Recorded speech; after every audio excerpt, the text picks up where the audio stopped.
Okay, so let's talk about culture war things, because these things didn't suddenly become unimportant just because we're getting some victories and running the filthy commies out of the government. They're as important now as ever. What kind of culture are we? What kind of culture do we want to be? And so Trump, he signs an executive order banning men from women's sports. Pam Bondi sworn in today. Hey, Pam, go enforce it. All this is good. But I hate to be old Jesse, old cynic. I have a couple complaints. One, why are we still pretending that the whole tranny thing is real anyway?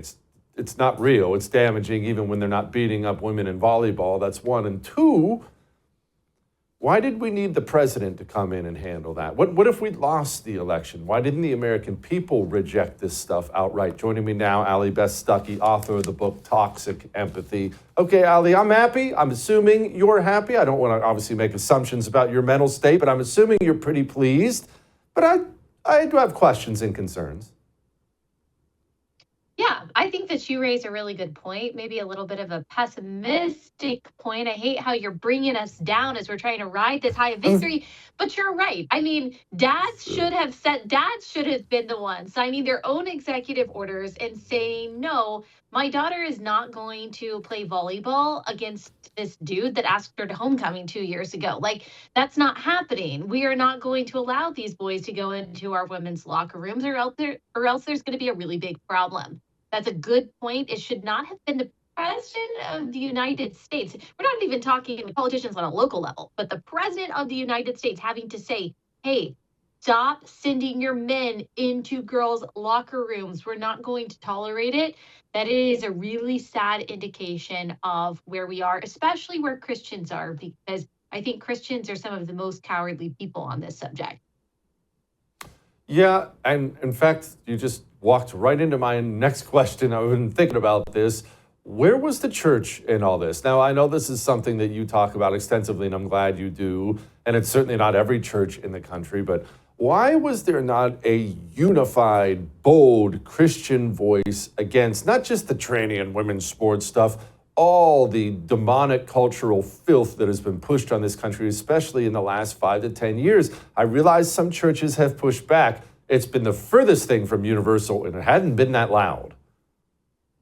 No, you're right. And even those who consider themselves conservative Christians, obviously we expect that, like, Anglican bishop, whatever her name is, who preached about illegal immigration and stuff to Trump and Vance, to be on the side of the gender nonsense. But, pastors in Texas and Tennessee and Kentucky who claim to believe in the authority of Scripture only speak up about politics when they can lament, the death of George Floyd, or join in on, anti-deportation protests.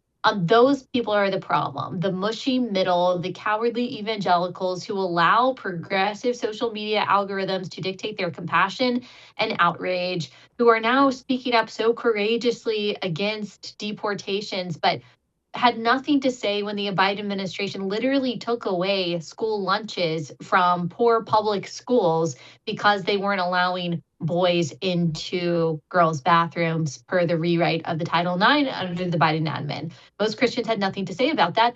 It's because they want to be liked. It's because they, just like Adam and Eve, want to be like God. I mean, they want to have the power to be the arbiter of right and wrong, and they want to escape the consequences of sin, all of that. There's so many different reasons for it, but a lot of it probably is just cowardice and wanting to be liked by the world.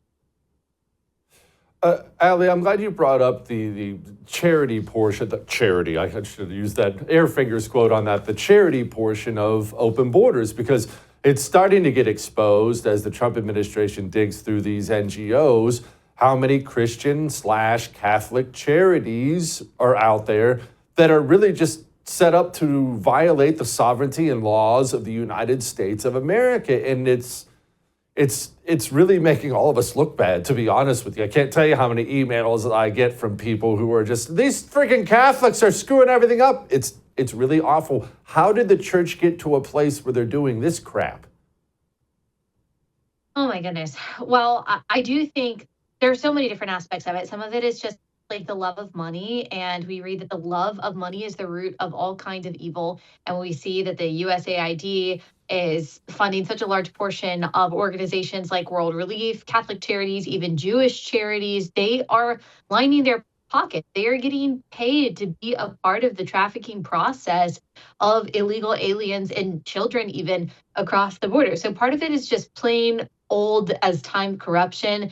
And then another part of it is that toxic empathy, which tells you that in order to be a good person, you have to be progressive, you have to be permissive, you have to affirm sin, you have to validate lies, you have to support destructive policies because it makes this particular purported victim feel better. And so it's just another form of deception, but that toxic empathy piece, I think, is how that deception is manifesting itself in the church today. Let's talk about RFK Jr. because word is, surprisingly, he's going to get through. Got through committee, he's going to get through. And what does this mean for America's health? I know my wife, if you get her wound up about this, you better have about 10 hours to set aside with all the crap we have in our food and everything else as I'm eating a quarter pounder with cheese. What does this mean for the rest of the country? Yeah, as a pro-lifer, I've had my concerns about RFK. There are plenty of really important things that we disagree on. He has been, at least in this process, said that he is going to champion whatever policies the Trump administration wants him to champion, and that's a good thing.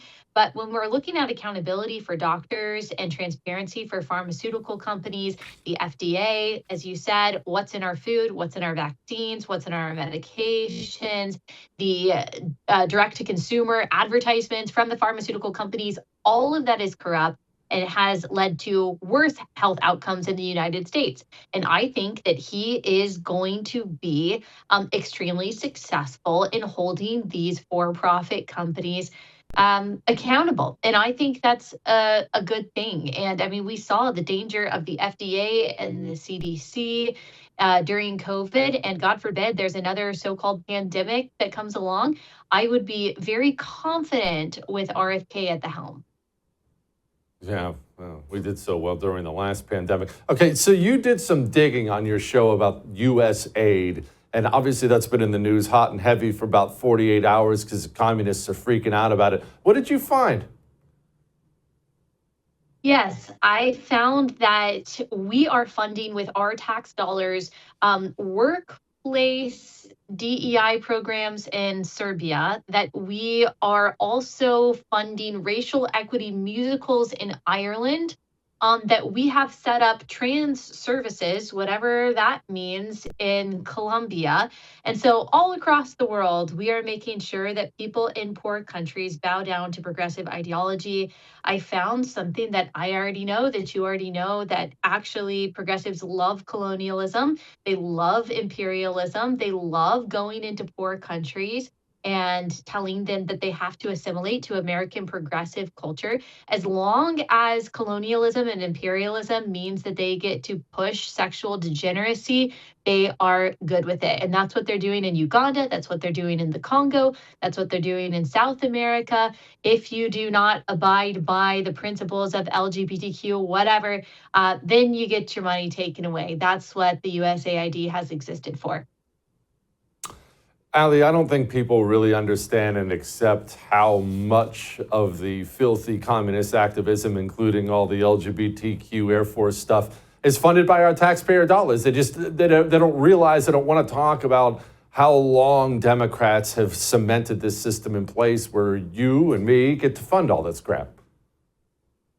No, I don't think they know. And honestly, I did not know the extent of it. And the USAID, they're not just sending our money to these countries to do these horrible things, but I mean, our money is also being laundered through these firms in DC that say that they represent the humanitarian needs of a place like Haiti, but our tax dollars are mostly staying in those firms and organizations. They're not even going to Haiti. And those firms and organizations are all arms of the Democrat Party. And so our tax dollars, in a variety of ways, are actually funding the campaigns of the people who hate us and are working against us and American interests. And I hadn't really thought about the extent of that until I started digging in to this story. And I know a lot of people like you have been talking about that for a long time, but to most Americans, like, this is all very revelatory. Allie, appreciate you. Come back soon. I would thank you for coming to my YouTube channel, but I know how brilliant it is, and I know you love it here. So subscribe and watch. We're going to start really ramping things up and putting some funny stuff, some interesting stuff out there, some collaborations. Either way, my YouTube channel is officially the place to be. So stick around.